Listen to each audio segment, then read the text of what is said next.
அனைவருக்கும் வணக்கம். தேசிய ஆசிரியர் சங்கத்தின் ஆசிரியர் தகுதி தேர்வு வழிகாட்டி நிகழ்ச்சிக்கு வருகை தந்துள்ள ஆசிரியர் பெருமக்கள் அனைவருக்கும் தேசிய ஆசிரியர் சங்கம் மாநில, மாவட்ட மற்றும் இந்த வழிகாட்டி குழுவில் இருக்கக்கூடிய ஆசிரியர்கள் சார்பாக வருக வருகவென அன்புடன் வரவேற்கின்றோம். இன்றைய வகுப்பினை நமக்கு வகுப்பில் வழிகாட்டுவதற்காக நம்முடைய பேரன்பிற்கும் பெருமதிப்பிற்கும் உரிய திரு ரவிசங்கர் அவர்கள், முதுநிலை விரிவுரையாளர், ஆசிரியர் கல்வி மற்றும் பயிற்சி நிறுவனம் குருக்கத்தி அவர்கள் வருகை தந்துள்ளார்கள். அவர்கள் இனிதே தங்களுடைய பாடக்கருத்தினை தொடங்குகிறார்கள். நன்றி. 2 வாரங்களுக்கு பிறகு நம்முடைய உளவியல் வகுப்பு இன்று துவங்க இருக்கிறது. தமிழகமெங்கும் இருக்கக்கூடிய ஆசிரியர்கள் அனைவருக்கும் வணக்கம். இன்னைக்கு வகுப்புல நம்ம பார்க்க இருக்கிறது என்னன்னா, வளர்ச்சி மற்றும் முன்னேற்றம் என்ற தலைப்பு. இதை உருப்பெருக்கம் வளர்ச்சி அப்படிங்கிற மாற்று தலைப்புலையும் இதை நம்ம அலசலாம். 2 ஒண்ணுதான். வளர்ச்சி மற்றும் முன்னேற்றம் அல்லது உருப்பெருக்கமும் வளர்ச்சி. இன்னைக்கு நம்ம பார்க்க இருக்கிற இந்த தலைப்புல என்னென்னலாம் இருக்குது அப்படின்னா, ஒரு குழந்தை பிறப்பிலிருந்து அவங்களுடைய முதுமை வரையிலும் என்னென்ன மாதிரியான வளர்ச்சி இருக்கிறது, அதே நேரத்தில் என்னென்ன மாதிரியான முன்னேற்றம் இருக்கிறது, அல்லது வளர்ச்சி சார் செயல்கள் என்னென்ன இருக்கிறது போன்ற விஷயங்களை நம்ம இதுல பார்க்க இருக்கிறோம். முதலாவதாக இந்த உளவியலாளர்கள் என்ன சொல்றாங்க அப்படின்னா, ஒரு குழந்தையினுடைய வளர்ச்சி அல்லது கல்வி அப்படிங்கிறது தாயினுடைய கருவறையிலேயே துவங்குவதாக சொல்றாங்க. அது உண்மையும் கூட. நம்மளுடைய பாரதத்துல, மகாபாரதத்துல நீங்க பார்க்கலாம், அபிமன்யு அப்படிங்கிற ஒரு கேரக்டர். அவர் அவங்க அம்மாவினுடைய வயிற்றுல இருக்கும் போதே, கருப்பையில இருக்கும் பொழுதே போர் தந்திரங்களை கட்டுறதாகலாம் நம்ம பாரதத்துல இருக்கு. அப்ப ஒரு குழந்தையினுடைய கல்வியானது, அறிவு வளர்ச்சியானது தாயினுடைய கருவறையிலிருந்தே துவங்குவதாக நம்புறதும் கரெக்ட் தான். அதுல உண்மையும் இருக்கிறது. அப்ப தாய் ஒரு குழந்தையினுடைய முதல் ஆசிரியராக இருக்கிறார். ஆசிரியர் 2வது பெற்றோராக இருக்க வேண்டியது அவசியமும் கூட.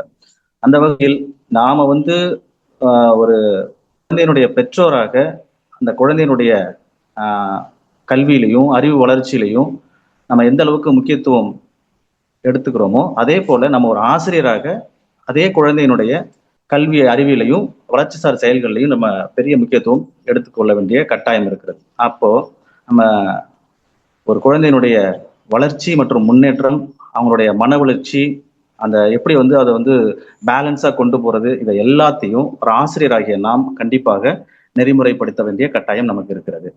அப்படி இருந்தாதான் ஒரு குழந்தைய பத்தின புரிதல், அவன் என்ன மாதிரியான சிக்கல்ல இருக்கான், அந்த சிக்கலுக்கு என்ன தீர்வு அப்படிங்கிற அந்த புரிதல் நமக்கு இருக்கும். அதற்கான ரெமடியல் மெஷரும் நம்ம எடுக்க முடியும்.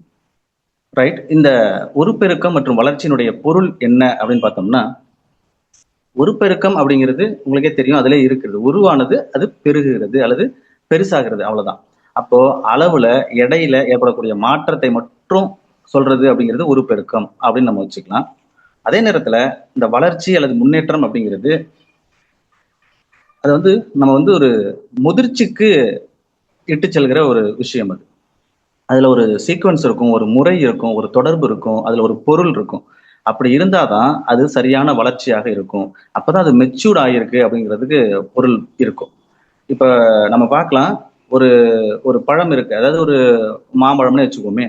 அதுல அது பூ, பிஞ்சு, காய் அப்படியே என்ன ஆகுதுன்னா பழமாக மாறுகிறது. அப்ப என்ன ஆகுதுன்னா, ஒரு சின்ன பூவா இருந்தது, சின்ன பிஞ்சு வச்சு அது அப்படியே உருவத்துல அப்படியே பெருசாயிட்டே வருது. அது வளர்ச்சின்னு சொல்றோம்.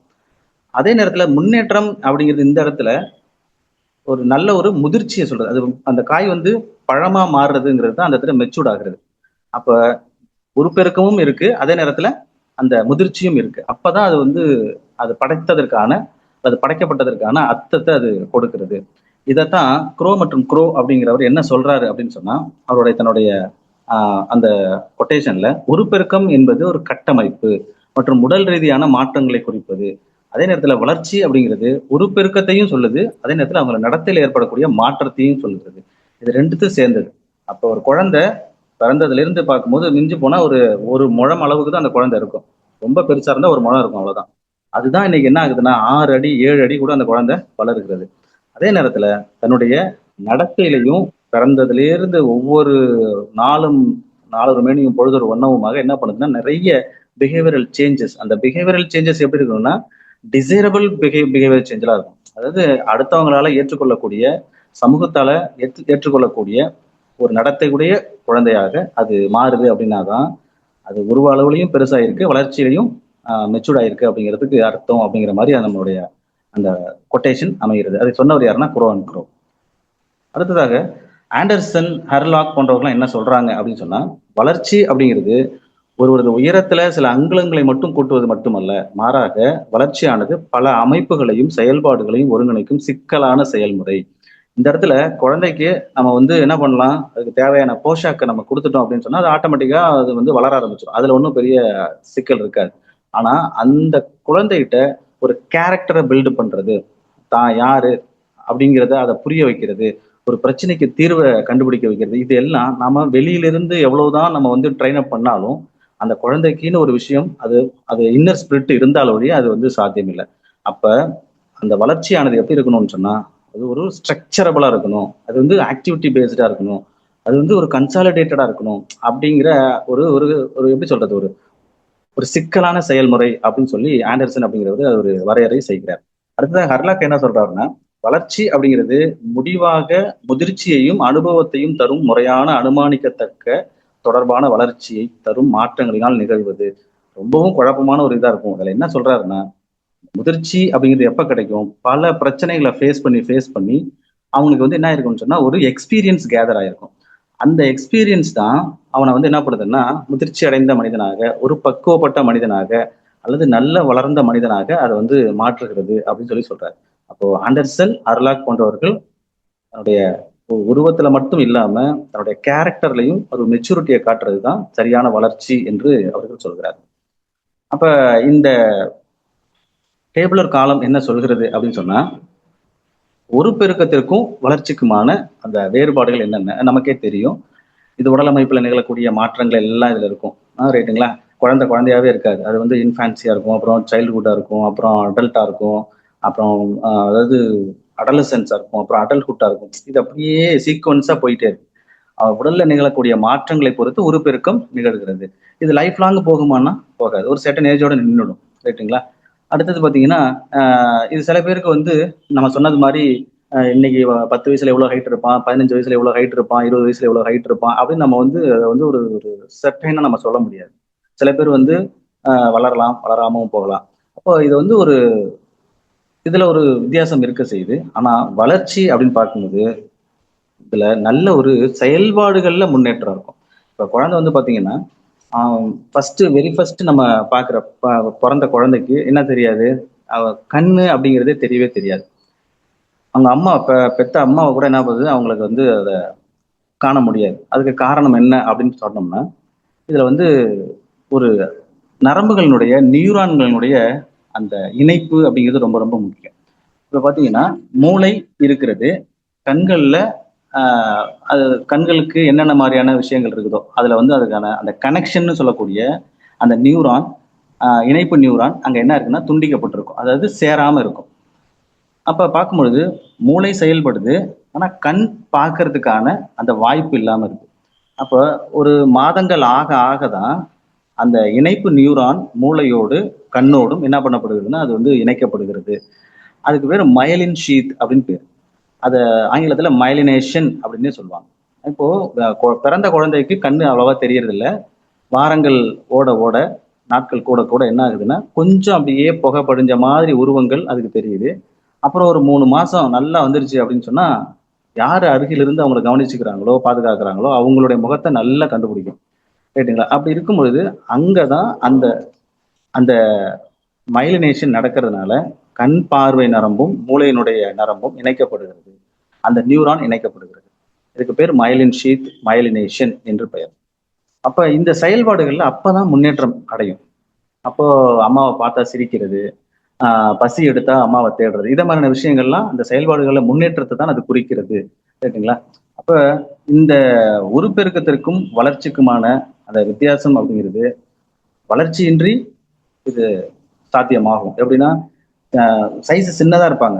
ஒரு 5 வயசு பையன் மாரி இருப்பாங்க. ஆனா பார்த்தீங்கன்னா, அவங்களுக்கு மெச்சூரிட்டி இருக்கும். அந்த வயசு ஏற ஏற அந்த அனுபவத்துல அவங்களுக்கு அந்த முதிர்ச்சி கிடைக்கும். ஆனா வளர்ச்சி இருந்தா தான் முதிர்ச்சி இருக்கணும்னு அவசியம் இல்ல. ரைட்டுங்களா? அதனால இதுக்கும் அதுக்கும் சம்மந்தம் இல்ல.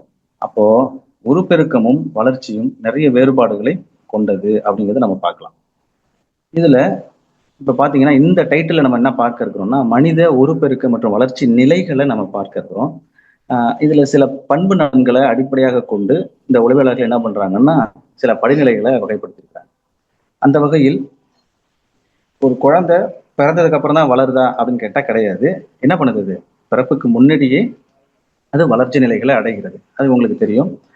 அது வந்து ஒரு பிறப்புக்கு முந்தைய நிலைகள் அப்படிங்கிற தலைப்புல அதை சொல்றாங்க. Prenatal stages. இப்ப வந்து பாத்தீங்கன்னா கரு தரித்ததிலிருந்து பிறக்கிற வரைக்குமே குழந்தை என்ன ஆகுது? உருவத்துல பெருசாகிக்கிட்டே போகுது.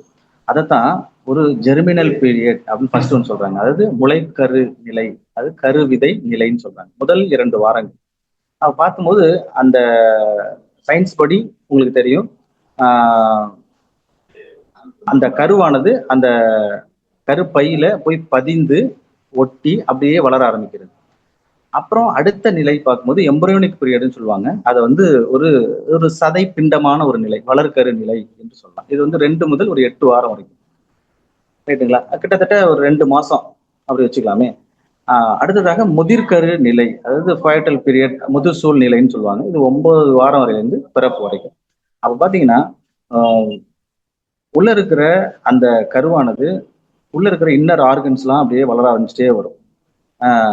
சுவாசம், நுரையீரல், இதயம், மூளை எல்லாமே அப்படியே சைஸ்ல அப்படியே பெருசாயிட்டே போகும். அதுக்கு தேவையான செரிமான மண்டலம் எல்லாமே அப்படியே பெருசாயிட்டே போகும். 7 மாசம் 8 மாசத்துக்கு அப்புறம் உருவத்துல ரொம்பவும் டிராஸ்டிக்கான ஒரு வளர்ச்சியை நம்ம பார்க்க முடியும். இந்த ஸ்கேன்லாம் எடுத்து பார்க்கும்போது இவ்வளவு வெயிட் வந்திருக்குது அப்படின்னால என்ன அர்த்தம்? இந்த குழந்தை வளர்ந்துருக்குன்னு இதெல்லாம் நமக்கு தெரிஞ்ச விஷயம். இது வந்து ப்ரீ நேட்டல் ஸ்டேஜஸ் சொல்றது. அடுத்து போஸ்ட் நேட்டல் ஸ்டேஜஸ். இதுல வந்து பிறப்பு முதல் இறப்பு வரைக்கும் இருக்கக்கூடிய நிலைகளை நம்ம இப்ப பாக்குறோம். இதுல பாத்தீங்கன்னா இன்ஃபான்சி ஸ்டேஜ், சைல்ட்ஹுட் ஸ்டேஜ் அப்படின்னு சொல்லி அடுத்தடுத்து நம்ம சொல்றோம். அடலசன்ஸ் இருக்கு, அடல்ட்ஹுட் இருக்கு. இதெல்லாம் நமக்கு தெரியும். பிறந்ததுல இருந்து ஒரு 2 வயசு வரைக்கும் இன்ஃபான்சி அப்படின்னு சொல்லுவாங்க, குழவி பருவம்னு சொல்லுவாங்க. அப்புறம் 3 வயசுல இருந்து ஒரு 6 வயசு வரைக்கும் பாத்தீங்கன்னா பிள்ளை பருவம். அந்த பிள்ளை பருவத்திலேயே 2ஆ பிரிக்கிறாங்க, முன் பிள்ளை பருவம், பெண் பிள்ளை பருவம்னு சொல்லிட்டு. 7 வயசுல இருந்து 11 வயசு வரைக்கும் இருக்கிறது பெண் பிள்ளை பருவம்னு சொல்றாங்க. அடுத்தது பாத்தீங்கன்னா அடலசன்ஸ். இதுதான் ரொம்ப ரொம்ப முக்கியம். இந்த குழந்தையினுடைய வளர்ச்சி நிலைகள்லயே ரொம்பவும் ஒரு சிக்கலான ஒரு பருவம் எதுன்னா இந்த அடலசன்ஸ் சொல்றது. ஒரு 12ல இருந்து 19, ஆங்கிலத்துல டீனேஜ்னு சொல்லுவோம். அடுத்ததாக முதிர் பருவம், அடல்ட்ஹுட். இந்த அடல்ட்ஹுட்ங்கிறது 20 வயசுக்கு அப்புறம், 20 வயசுல இருந்து ஒரு 29 வயசு 30 வயசு வரைக்கும் இருக்கிறது முன்முதிர் பருவம் அப்படின்னு சொல்றாங்க. அடல்ட்ஹுட்ல 2ஆ பிரிக்கிறாங்க. அதுல முன்முதிர் பருவம், 2வது இருக்கிறது பின்முதிர் பருவம். ஒரு 30 வயசுல இருந்து 50 வயசு பாத்தீங்கன்னா அந்த 29 வயசு அப்படிங்கிறதுலாம் பிஃபோர் மேரேஜ். இதுதான் அந்த ஸ்டேஜ் அப்படிதான் பிரிச்சிருக்காங்க. டீனேஜ் வந்து 19ல முடியுது. 20ல இருந்து 29 அந்த 8 9 வயசு வரைக்கும் முன்முதிர் பருவத்துல அவனுடைய கல்வியினுடைய உச்சம், வேலை வாய்ப்பு, திருமணம் எல்லாம் அதுக்குள்ளதான் நடக்குது. அப்படி பார்க்கும்போது வாழ்க்கையை முழுமையாக துவங்குவதற்கான அந்த பருவம் எதுன்னு சொன்னா அடல்ட்ஹுட்ல இருக்கக்கூடிய அந்த முன்முதிர் பருவம் தான். அதுலதான் அவன் ஃபுல்லா செட்டில் ஆகுறான். பின்முதிர் பருவங்கிறது அவன் செட்டில் ஆன எப்படி படிச்சானோ, என்ன வேலைக்கு போனானோ, என்ன மாதிரியான திருமணம் பண்ணானோ அதை பொறுத்து தான் அவனுடைய அந்த பின்முதிர் பருவங்கிறது அமையும். ஏன்னா 30 வயசுல இருந்து 50 வயசுங்கிற இந்த 20 வருஷத்துல குழந்தைகள் பெற்றுக்கொள்ளுதல், குழந்தைகளை வளர்க்கிறது, அவங்கள படிக்க வைக்கிறது, வீடு வாசல் கட்டுறது எல்லாம் அந்த 50 வயசுக்குள்ள எல்லாம் நடந்து முடிஞ்சிடும். அடுத்ததுதான் இந்த தளர்வுறும் பருவம்னு சொல்லக்கூடியது 50 வயசுல இருந்து 60 வயசு வரைக்கும். இறுதியாக ஓல்டு ஸ்டேஜ், இது 60 வயசுக்கு மேல. ரைட்டுங்களா? இதுதான் இந்த வளர்ச்சி மற்றும் உருப்பெருக்க நிலைகள் இருக்கக்கூடிய ஒரு ஸ்டேஜஸா நம்ம பார்க்கிறோம். மனிதனுடைய வளர்ச்சியினுடைய பரிமாணங்கள் என்னென்ன இருக்கு அப்படிங்கிறதுல பார்க்கலாம். ஒரு 5 நிலைகள்ல இருக்கிறத பார்க்க முடியும். மனிதனுடைய வளர்ச்சி அப்படிங்கிறது ஒரு 5 பரிமாணங்களாக டைமென்ஷன்ல சொல்றாங்க. என்னென்ன மாதிரி டைமென்ஷன்ஸ் அப்படின்னு சொன்னா, 1 உடல் வளர்ச்சி, 2வது வந்து பாத்தீங்கன்னா அறிவு வளர்ச்சி, 3வது வந்து மனவெழுச்சி, அதாவது எமோஷனல் டெவலப்மெண்ட், அடுத்தது 4வதா சமூக வளர்ச்சி, சோசியல் டெவலப்மெண்ட் அப்படின்னு சொல்லி பிரிச்சிருக்காங்க. இறுதியாக நன்னெறி சிந்தனைன்னு சொல்லக்கூடிய அந்த மாரல் டெவலப்மெண்ட் அப்படின்னு சொல்லி பிரிச்சிருக்காங்க. இந்த விஷயங்கள் நமக்கு எல்லாம் நிறைய படிச்சிருக்கிறோம். இருந்தாலும் இதுல இருக்கிறத என்னென்ன இருக்கு அப்படிங்கிறத நம்ம பார்த்துடலாம். இந்த உடல் வளர்ச்சியை பொறுத்த மட்டும் உயரம் மற்றும் எடை அதிகரிப்பு, உடல் அமைப்புல இருக்கக்கூடிய மாற்றங்கள், இந்த 2ம் தான் இந்த உடல் வளர்ச்சியில் இருக்கக்கூடிய முக்கியமான ஒரு விஷயம். இப்ப வந்து குழந்தைங்க பிறந்ததுல இருந்து அவங்க என்ன பண்றாங்க, அப்படியே அப்படியே ஒரு 4 மணியும் பொழுது ஒரு ஒண்ணுமாக அவங்களுடைய போஷாக்குக்கு தகுந்தாற் போல அவங்களுடைய உயரம் எடைங்கிறது என்ன ஆகிட்டே இருக்கு, அப்படியே அதிகரிச்சுக்கிட்டே போகுது. டீனேஜ்ல அவங்களோட உடல் அமைப்புல நிறைய மாற்றங்களும் இருக்கு. பெண் பிள்ளைகள்னா அவங்களுக்கு தகுந்த உடல் மாற்றங்கள், ஆண் பிள்ளைகள்னா அதுக்கு தகுந்த உடல் மாற்றங்கள், 2ஆம் நிலை பால் பண்புகள், இது எல்லாம் அவங்களுக்கு நடக்கிறது. இது எல்லாம் நம்ம கேள்விப்பட்ட விஷயங்கள் தான். ரொம்ப வேகமாக குமர பருவத்துல உடல் வளர்ச்சியானது இருக்கிறத நம்ம பார்க்கிறோம். பெண்கள் வந்து சிறுமிகள் பூ பெய்தல், அதாவது பியூபர்ட்டின்னு சொல்லக்கூடிய அந்த பூ பெய்தல் அந்த நிகழ்வு நடக்கிறது. ஆண்களுக்கு உரிய 2ஆம் நிலை பான் பண்புகள் டெவலப் ஆகுறத நம்ம பார்க்கிறோம். குரல் வந்து மாறுறத பார்க்கிறோம். இது எல்லாம் அந்த உடல் வளர்ச்சியினுடைய முக்கியமான நிலைகளாக நம்ம பார்க்கலாம். அடுத்ததாக அறிவு வளர்ச்சின்னு சொல்றது. இந்த அறிவு வளர்ச்சியை பொறுத்த மட்டும் குழந்தைங்க வந்து ஆரம்பத்துல அவங்க எதையுமே தெரிஞ்சுக்கிறது இல்ல. அது அந்த எப்படி சொல்றது? போலச் செய்தல் அப்படின்னு சொல்லுவாங்க இல்லையா? அது பிறரை பார்த்து கத்துக்கிறது தான். இமிட்டேஷன்னு சொல்லக்கூடிய அந்த விஷயத்தின் மூலமாக தான் அவங்களுக்கு அறிவானது, மொழி வளர்ச்சியானது எல்லாமே டெவலப் ஆகுது. அப்போ குழந்தைங்கள அதன் போக்கிலேயே விட்டோம் அப்படின்னு சொன்னா, அவங்க வந்து ஏதாவது லேர்ன் பண்ணிக்கிறதுக்கு ட்ரை பண்ணுவாங்க. அதே நேரத்துல அவங்கள வந்து ஏதாவது நம்ம வலுவந்தமா செய்ய வச்சோம் அப்படின்னு சொன்னோம்னா, அந்த இடத்துல ஒரு ஒரு நல்ல ஒரு மேம்பட்ட அறிவு அவங்களுக்கு வந்து என்ன ஆகுதுன்னா, உருவாக்க முடியறது இல்ல. அப்ப குழந்தைகள பொறுத்தமட்டிலும் ஆரம்ப காலங்கள்ல அவங்க போக்கிலேயே தான் அவங்களுக்கு வந்து என்ன பண்ண வேண்டியிருக்கு? அறிவை புகட்ட வேண்டியிருக்கு. அதனால தான் ஸ்கூல்ஸ்ல என்ன பண்றாங்கன்னா, எடுத்த எடுப்பிலேயே அவங்க வந்து சிலபஸ்லாம் நடத்துறது இல்ல. எடுத்த எடுப்பில என்ன பண்றாங்கன்னா, ப்ளே வே மெத்தட்ல தான் அவங்களுக்கு கொண்டு போறாங்க. எல்லாமே விளையாட்டின் மூலமாக நாம் கற்கிறோம் அல்லது கற்றுக்கொள்கிறோம் அப்படிங்கிற எண்ணமே இல்லாம, விளையாட்டு வழியிலேயே அவங்க என்ன பண்றாங்கன்னா, எதையுமே தெரிஞ்சுக்கிறாங்க. அது வந்து நாள பின்ன அது அறிவாக கட்டமைக்கப்படுகிறது. இது வந்து அறிவு வளர்ச்சியில இருக்கக்கூடிய விஷயங்கள். ஆ அதுல வந்து எப்படி வந்து ஒரு விஷயத்த பொருள் உணர்ந்து கத்துக்கிறது, தன்னை வந்து பிற நிலையில வச்சு பார்க்கிறது, இத மாதிரியான நிலைகள் தான் இந்த அறிவு வளர்ச்சியினுடைய மேம்பாடாக நம்ம பார்க்கிறோம். இதுல வந்து நெறைய சிந்தனை திறன் வெளிப்பாடுகள், ஆ அத வந்து அவங்க பேசுறது, அவங்க எழுதுறது, ஒரு விஷயத்த கோட் பண்ணி பேசுறது, இதெல்லாமே அவங்களுடைய அறிவு வளர்ச்சிக்கு சாட்சியாக அது அமைகிறது. அப்புறம் வந்து பார்த்தீங்கன்னா, சில விஷயத்த வந்து இமேஜின் பண்ணி பேசுறது, அப்புறம் வந்து லாஜிக்கலா தர்க்கம் பண்றது, அல்லது ஒரு ப்ராப்ளம் சால்விங் இந்த மாதிரியான விஷயங்கள் தான் அந்த குழந்தை அறிவு வளர்ச்சியில மேம்பட்டு வருகிறது என்பதற்கு ஒரு உதாரணங்களாக நம்ம சொல்ல முடியும். அப்புறம் வந்து பார்த்தீங்கன்னா, நெறைய வெக்காபுலரிஸ். இப்போ ஒரு 3 வயசு குழந்தைக்கும், 10 வயசு பையனுக்கும் உள்ள வித்தியாசம் என்ன அப்படின்னு பார்க்கும்போது, அந்த செயல்பாடுகள்ல முதிர்ச்சி, வெக்காபுலரியில இன்னும் திருத்தமான அதிக வார்த்தைகள் தெரிஞ்சிருக்கிறது. அ உரிய இடங்கள்ல பொருளுணர்ந்து பேசுறது, கேட்கிற கேள்விகளுக்கு ஆப்ட்டான பதில், கான்கிரீட்டான பதில், அப்ஸ்ட்ராக்ட்டான பதில் குடுக்கிறது. இது எல்லாமே அந்த குழந்தையினுடைய மொழி வளர்ச்சியையும், அறிவு வளர்ச்சியையும் நமக்கு காட்டுவதாக இருக்கிறது. ரைட்டுங்களா? அப்போ ஒரு குழந்தை வந்து கண்ணால பார்த்தத பத்தி சொல்றது, அது ஒரு விஷயம். கண்ணால பார்க்காதத இமேஜின் பண்ணி கற்பனையில அந்த விஷயத்த பத்தின ஒரு புரிதல் அதுக்கு இருக்குது, வந்துருச்சு அப்படின்னு சொன்னா, அந்த குழந்தைகிட்ட அந்த அறிவு வளர்ச்சி அப்படிங்கிறது மேம்பட்டு இருக்கிறது அப்படிங்கிறது நம்ம பார்க்க முடியும். அப்போ கிட்டத்தட்ட இந்த டீனேஜுக்கு அப்புறம் அந்த குழந்தையினுடைய எண்ணங்கள், அனுபவங்கள் அப்படிங்கிறது ஒரு தெளிவாக வெளிப்படுத்தும் திறனை வந்து இந்த குழந்தைகள் பெற்றிருக்கும். அதுக்கு முன்னாடி வரைக்கும் அது இருக்கிறது அவங்களுக்கு தெரியாது. ஏன்னா ஒரு 6, 7 வயசு குழந்தைகள்ட்ட சில விஷயத்த கற்பனையா அவங்கள்ட்ட கேட்டோம்னா, அவங்களுக்கு வந்து அது அவங்களால சொல்ல இயலாது. அந்த வயது ஏற ஏற தான் அந்த எண்ணங்கள், அனுபவங்கள்ல ஒரு தெளிவாக வெளிப்படுத்தக்கூடிய திறன் அந்த குழந்தைங்கள்ட்ட வளருது. அப்போ இந்த குமரப்பருவம் அப்படிங்கிறது ரொம்ப முக்கியமான ஒரு பருவம். அதே நேரத்துல ரொம்பவும் ஒரு கான்ட்ரோவர்சியான பருவமும் கூட. இதுல தான் அந்த கான்செப்ட் ஃபார்மேஷன் அப்படிங்கிறது இந்த வயசுல தான் நிகழ்கிறது. ஒரு கான்செப்ட்ட பத்தி எதையுமே கான்கிரீட்டா, கான்செப்சுவலா அந்த குழந்தை புரிஞ்சுக்கிறதுக்கான பருவம் எதுன்னா இந்த பருவத்துல தான். அப்போ தன்னை பத்தின சிந்தனை, தன் உடல் ரீதியிலான சிந்தனை, தன் அறிவு ஏன் இப்படிலாம் யோசிக்குது, இத மாதிரியான ஒரு குழப்பம், இது எல்லாம் மிக்க ஒரு ஒரு ஒரு புயல் வீசக்கூடிய பருவமாக இந்த குமர பருவம் இருப்பதாக எல்லாருமே சொல்றாங்க. ஆனா பாத்தீங்கன்னா, சின்ன வயசுல குழந்தைத்தனமா பேசின, ஒரு மழலையா பேசின குழந்தை, ஒரு 14, 15 வயசுல அவன் வந்து பாத்தீங்கன்னா, அவனுடைய பேச்சு எல்லாமே வந்து ஒரு தகாததாக இருக்குது, முரண்பாடாக இருக்கிறது. பெரியவங்கள்ட்ட எப்படி பேசணும், எப்படி நடந்துக்கணும் அப்படின்னு தெரியாதவனாக, ஒரு மரியாதை காட்டாதவனாக, அல்லது ஒரு திமிர் பிடித்தவனாக, ஒரு என்ன ஒரு ஒரு விவேகம் இல்லாம இருக்கிறானே அப்படிங்கிற மாதிரியான ஒரு பார்வை அந்த குமரப்பருவ மாணவர்கள்ட்ட, அந்த குழந்தைங்கள்ட்ட இருக்கும். அதனால இது ரொம்பவும் இதுல வந்து ஒரு சிக்கலான பருவம் தான். அப்ப இந்த குமர பருவத்துல அந்த பிள்ளை பருவத்திற்கே இருக்கக்கூடிய பருவ நாட்டங்கள் இதுல வந்து அதிகமாக இருக்கும். அத சரியா ரெகுலேட் பண்ணிட்டோம்னு சொன்னா, அந்த வயச கடந்துட்டான் அப்படின்னு சொன்னா, நல்ல ஒரு மனவெழுச்சி அவனுக்கு இருக்கிறத நம்ம பார்க்க முடியுது. ஆண்களும், பெண்களும் கிட்டத்தட்ட ஒண்ணுதான். அவங்களோட உடல் ரீதியிலான அந்த சிந்தனையிலேயே அவங்க இருக்கிறதுனால, தன்னுடைய அறிவு ரீதியிலான வளர்ச்சியில, அவங்க நாட்டத்துல கொஞ்சம் குறைவு ஏற்படும். கரெக்ட்டா பார்த்தீங்கன்னா, 10த் ஸ்டாண்டர்ட்ங்கிற முக்கியமான ஒரு காலகட்டம், 11த், 12த், college first year, second year, third year இவ்வளோ முக்கியமான படிப்புகள் எல்லாமே இந்த பிரச்சனைக்குரிய இந்த காலகட்டத்துல தான் இருக்கிறது. அதனால தான் நெறைய பேர் தன்னை வந்து என்ன பண்றாங்கன்னா, அத சரி பண்ணிக்க முடியாம, அப்படியே ஒரு மாதிரி வேற மாதிரி மாறுற ஒரு சூழல் கூட ஏற்படுகிறது. ரொம்பவும் வித்தியாசமான கஷ்டமான ஒரு காலகட்டம் எதுன்னா இந்த குமரப்பருவ காலகட்டம். இதெல்லாம் நமக்கு தெரிஞ்சதுதான். நம்மலாம் அந்த பருவத்தை கடந்து தான் நம்ம ஒரு நிலையை அடைஞ்சிருக்கோம். ரைட். நெக்ஸ்ட் மனவெழுச்சி வளர்ச்சி அப்படின்னு சொல்றாரு. அதாவது மன வளர்ச்சி வேற, மனவெழுச்சி வேற.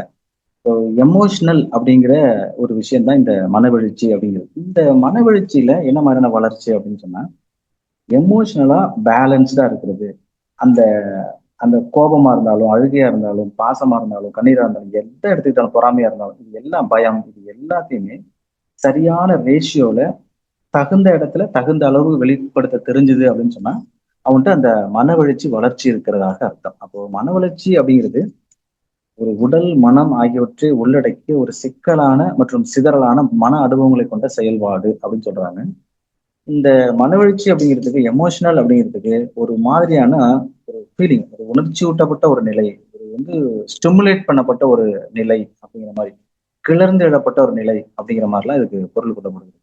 அப்ப இந்த ஜிபி வாட்சன் என்ன சொல்றாரு அவரோட கருத்துப்படி பார்க்கும்பொழுது, குழந்தைகளுடைய ஏர்லி ஸ்டேஜ்ல இந்த எமோஷனல் அப்படிங்கிறது ஒரு 3 வகையான எமோஷன் சொல்றாங்க. ஒண்ணு கோபம், இன்னொன்னு பயம், இன்னொன்னு அன்பு அப்படின்னு சொல்லி.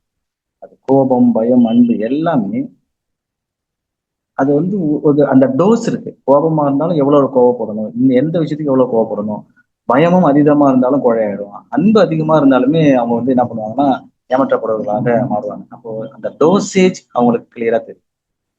இப்ப இந்த குழந்தையினுடைய அடுத்தடுத்த நிலைகள்ல பாக்குறப்ப, ஒரு வருஷத்துக்கு மேலதான் தன்னை பத்தி யாரு, தனக்கு தேவையானவங்க யாரு, தனக்கு மகிழ்ச்சியை கொடுக்கக்கூடியவங்க யாரு, தனக்கு அச்சுறுத்தல் வழங்கக்கூடியவங்க யாரு, இது போன்ற விஷயங்கள்லாம் அப்பதான் அதுக்கு தெரிய வருது. ஒரு வயசு ஆனாதான் அதுக்கு தெரியும். அப்போ எடுப்பார் கைப்பிள்ளையாக இருக்கக்கூடிய அந்த குழந்தைங்க என்ன ஆகுதுன்னா, வயது ஏற ஏற என்ன ஆகுதுன்னா, தன்னுடைய எமோஷனல்ல நல்ல ஒரு சேஞ்ச அது பெறுகிறது. அப்ப அதே நேரத்துல ஒரு குடும்பத்துல இருக்கக்கூடிய ஒரு குழந்தையா இருந்ததுன்னா எப்படி இருக்கும், 2, 3 குழந்தையோட பிறக்கக்கூடிய குழந்தைகள் எப்படி இருக்கும், அவங்களோட எமோஷன்ஸ் எப்படி இருக்கும் அப்படின்னு நம்ம பார்த்திருக்கோம்.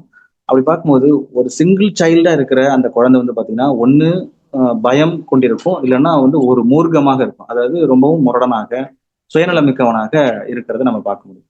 ஏன்னா அந்த குழந்தைகிட்ட ஷேரிங் அப்படிங்கிற ஒரு விஷயமே இருக்காது இல்லையா? அப்போ எதுவுமே எனக்கு மட்டும்தான், என்னோடது மட்டும்தான் அப்படிங்கிற மாதிரியான அந்த ஒரு நிலை இந்த குழந்தைகிட்ட இருக்கிறத நம்ம பார்க்க முடியும். ரைட். அடுத்ததாக இந்த முதல்ல குழுவுல அவங்க வாழணும், அவங்களுடைய விருப்பம் என்ன, அவங்கள்ட்ட எப்படி வந்து இணக்கமாக வாழ்றது அப்படிங்கிற ஒரு அந்த மனவெழுச்சி முதிர்ச்சியே எப்ப வயதுன்னா 5 வயதிற்கு அப்புறம் தான் அந்த குழந்தைகிட்ட தோன்றுகிறது. அப்பதான் நம்ம வந்து கரெக்டா அந்த ஸ்கூல்ல நம்ம அந்த குழந்தைய சேர்க்கறதுக்கான அந்த காலகட்டம் அந்த குழந்தைக்கு தகுந்ததாக இருக்கிறது. இந்த சூழ்நிலையில தான் அந்த குழந்தை வந்து எப்படி வந்து ஒரு கோஆபரேட்டிவா இருக்குது, அது ஒரு கூடி வாழக்கூடிய அந்த குணம் அப்படிங்கிறது அந்த டைம்ல தான் அதுக்கு கிடைக்குது. ரைட்டுங்களா?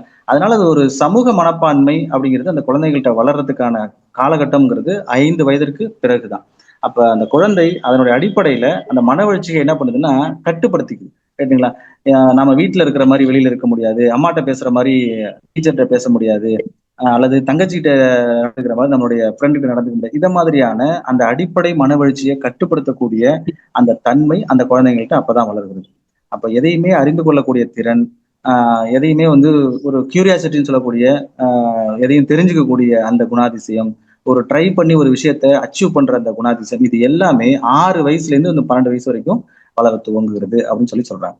அப்ப இது எல்லாமே பிஃபோர் டீனேஜ் அந்த குழந்தை எமோஷனலா இருக்கக்கூடிய பிரச்சனைகளை எல்லாத்தையும் என்ன பண்ணிக்குதுன்னா அப்பதான் லேர்ன் பண்றதுக்கு ஆரம்பிக்குது. ஆனா லேர்ன் பண்றதுக்கு சில சில குழந்தைங்க, அதாவது சொல்றேன், நம்ம எதுவுமே வந்து பொதுமைப்படுத்த முடியாது. சில குழந்தைங்களுக்கு ஒரே மாதிரியான குடும்ப சூழல் அப்படி இருக்கும்னு நம்மளால சொல்ல முடியாது. எல்லா குழந்தைக்கும் ஒரே மாதிரியான குடும்ப சூழல் கிடையாது. ஏன்னா இந்த வயசுல இப்படித்தான் இருப்பாங்க, இப்படித்தான் இருக்கணும் அப்படிங்கிற மாதிரியான ஒரு கான்செப்ட் கிடையவே கிடையாது. இம்பேலன்ஸ் அப்படிங்கிறது இருக்கிறதுனால மனவெழுச்சி சார் சிக்கல்களை அவங்க ஒன்றும் பெருசா வந்து என்ன பண்றதுன்னா சந்திக்கிறது இல்லை. அதே நேரத்துல அந்த டீனேஜ் ஸ்டார்ட் ஆகுறப்பதான் இந்த எமோஷனல் இம்பேலன்ஸ்லாம் ஃபர்ஸ்ட் அப்படியே ஸ்டார்ட் ஆகுது.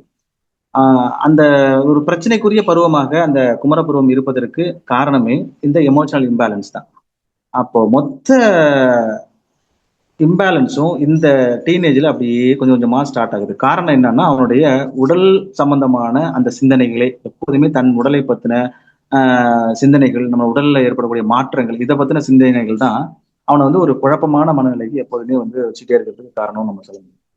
அப்ப பார்க்கும்போது இவங்க வந்து இந்த நேரத்துல இந்த வயசுல இருக்கிறவங்க பாத்தீங்கன்னா ஒரு அட்டென்ஷன் சீக்கராகவே இருப்பாங்க. எப்போதுமே வந்து தன்னை கவனிக்கணும், தன்னுடைய செயல்பாடுகள் பிறரால மதிக்கப்பட வேண்டும்.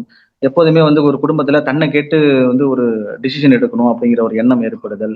ஆஹ் அப்புறம் வந்து பாத்தீங்கன்னா ஒரு பியர் பிரஷர்னு சொல்லக்கூடிய ஒப்பார குழுவினுடைய அந்த அழுத்தம் அந்த குழந்தைங்கள்ட்ட இருக்க ஆரம்பிக்கும்.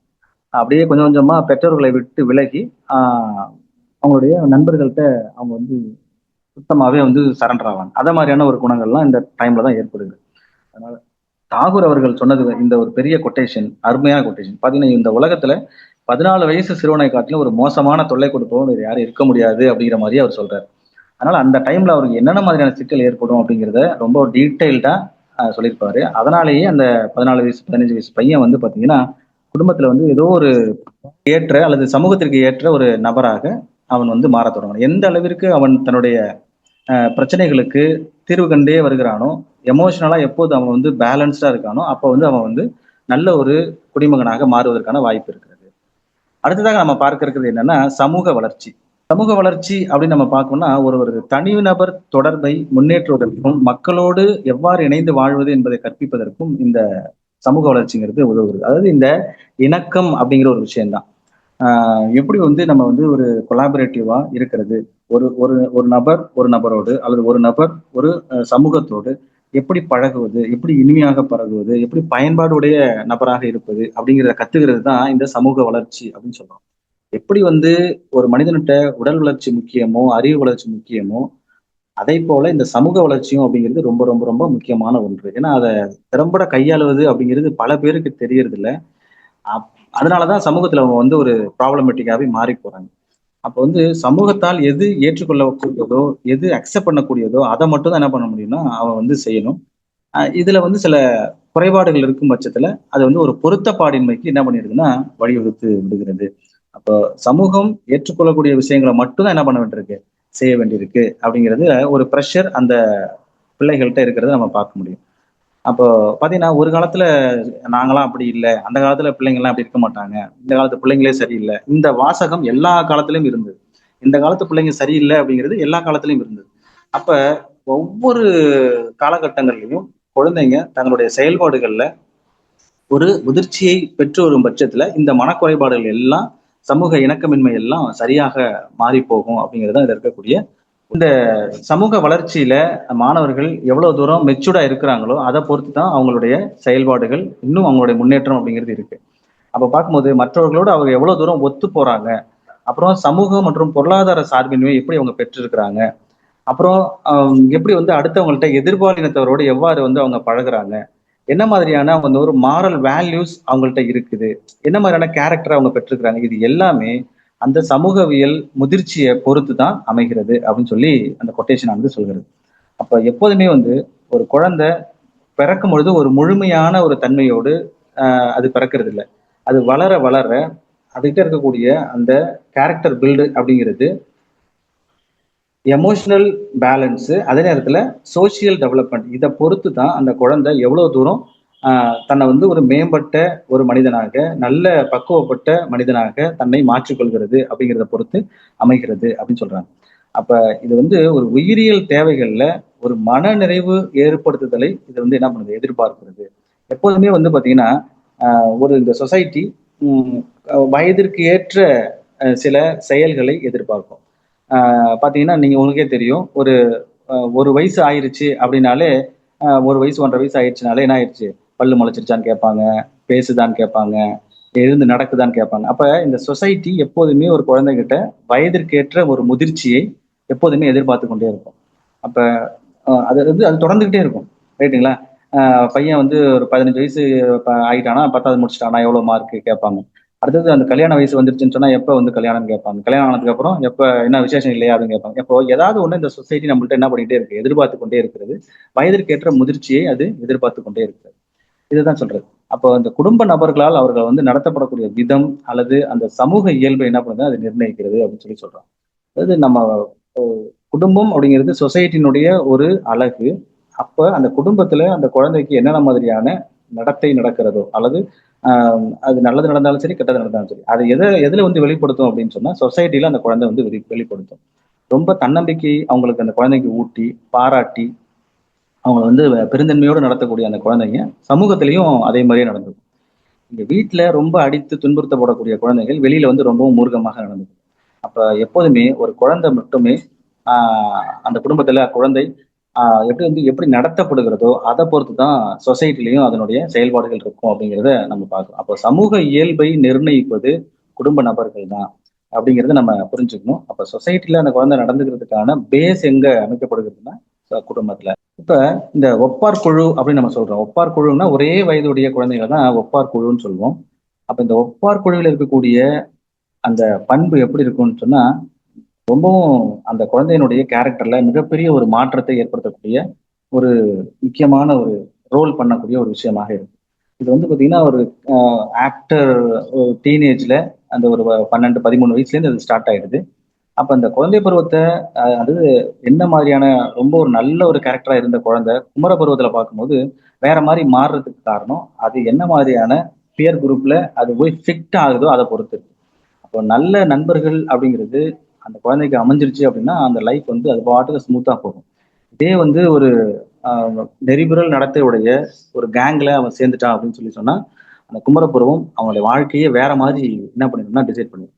இப்ப இந்த சிறுவர்களும் சிறுமிகளும் அதே குழுவுல இருந்த போதிலும் எதிர்பாலின நாட்டம் அப்படிங்கிறது மெதுவாக என்ன ஆயிட்டே இருக்கு, அதுல வளர ஆரம்பிக்குது. மேக்சிமம் அதை பத்தின சிந்தனை அதிகமாக இருக்கிறத நம்ம பார்க்க முடியும்.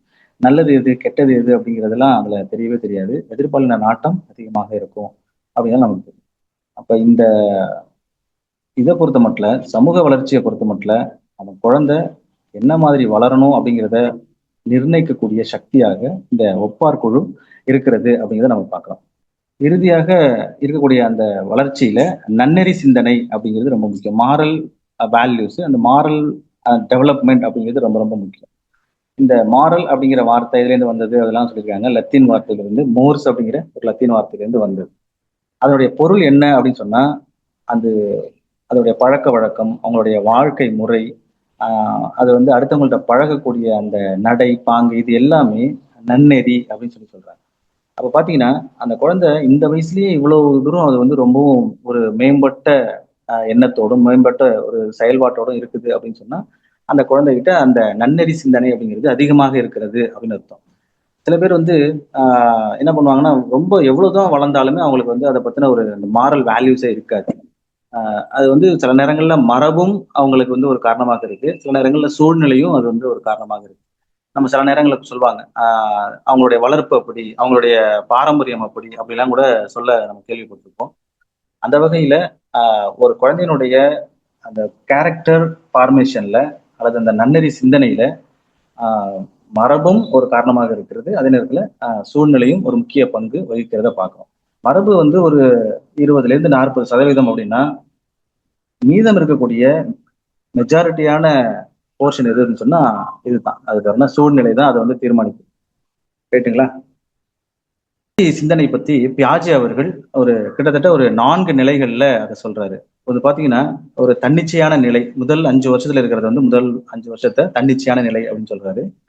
5ல இருந்து 8 வயசு இருக்கிறத வந்து பாத்தீங்கன்னா வேறுபட்ட நிலை அல்லது ஒரு ஆதிக்க நிலை அப்படின்னு சொல்றாரு. அடுத்தது 3வதாக இருக்கிறது வந்து பாத்தீங்கன்னா ஒரு 13 வயசு வரைக்கும் இருக்கிறது வந்து பாத்தீங்கன்னா வேறுபட்ட நிலையை அதை வந்து மாற்றிக்கொள்ளும் நிலை அப்படின்னு சொல்றாரு. அடுத்ததாக 15 வயசுல இருந்து ஒரு 18 வயசு வரைக்கும் இருக்கிறத தன்னாட்சி நிலை, அது ஒரு அட்டானமஸான ஒரு ஸ்டேஜ் அல்லது ஒரு இந்த குமரப்பருவ நிலை அப்படின்னு சொல்றாரு. இந்த இந்த 4 நிலைகள்ல குழந்தைங்க வந்து எப்படி வந்து ஒரு கட்டுப்பாடற்ற நிலையிலிருந்து எப்படி ஒரு பக்குவப்பட்ட நிலைக்கு மாறுகிறாங்க அப்படிங்கிறத இந்த பியாஜே அவர்கள் இந்த நிலைகள்ல அவர் எழுத்து ஏம்பி இருக்கிறாரு. இப்படி நம்ம வந்து உருப்பெருக்கத்தை பாதிக்கக்கூடிய காரணிகள் போஷாக்கு அல்லது வளர்க்கக்கூடிய விதம் இது வந்து டிசைட் பண்ணுது. அதே நேரத்துல இந்த டெவலப்மெண்ட்னு சொல்லக்கூடிய இந்த விஷயத்த பாதிக்கிறதுக்கு கூட நிறைய காரணிகள் இருக்கிறத நம்ம பார்க்கிறோம். இப்ப பாத்தீங்கன்னா இந்த வளர்ச்சியை பாதிக்கக்கூடிய காரணிகள் என்னென்னவெல்லாம் இருக்க முடியும் அப்படின்னு நம்ம பார்க்கிறோம். இந்த இயற்கை அப்படிங்கிறது மரபு நிலையாலும் இந்த வளர்ச்சியை பாதிக்கக்கூடிய காரணிகள்னு நீங்க எடுத்துக்கிட்டீங்கன்னா இயற்கை வளர்ப்பு மனித உருப்பெருக்கம் மற்றும் வளர்ச்சியில் முக்கிய பங்கு வகிக்கிறது அப்படின்னு சொல்றாங்க. ஏன்னா இதுல வந்து நேச்சர் கூட சில நேரங்கள்ல வளர்ச்சியை பாதிக்கக்கூடிய காரணியாக இருக்கிறது. இப்ப பாத்தீங்கன்னா மரபு மற்றும் இந்த வளர்ப்பு, அதாவது நேச்சர் மற்றும் நர்ச்சர்ன்னு ஆங்கிலத்தில் சொல்லுவாங்க. இது ரெண்டுத்துலயுமே இந்த வளர்ச்சியானது பாதிக்கிறதுக்கான சில ஃபேக்டர்ஸ் இருக்கிறது. அப்ப அ இந்த 2த்துக்குமே நம்மளுடைய எஜுகேஷன் டிபார்ட்மெண்ட் சில என்ன பண்றாங்கன்னா, சில இம்பார்ட்டன்ஸ் குடுத்து தான் நம்முடைய சிலபஸ் மற்றும் கரிக்குலத்துல அதுல வந்து பேட்டர்னா வச்சிருக்காங்க. ஆக இந்த மரபு மற்றும் சூழ்நிலை இது 2மே நம்முடைய குழந்தைகளுடைய அந்த டெவலப்மெண்ட்ட இம்பாக்ட் பண்ணக்கூடிய ஒரு ஃபேக்டராக இருக்கிறத நம்ம கண்கூடாக பார்க்க முடியும். சில உளவியலாளர்கள் இத பத்தின சில கருத்துக்கள வந்து இதுல வச்சிருக்கிறாங்க.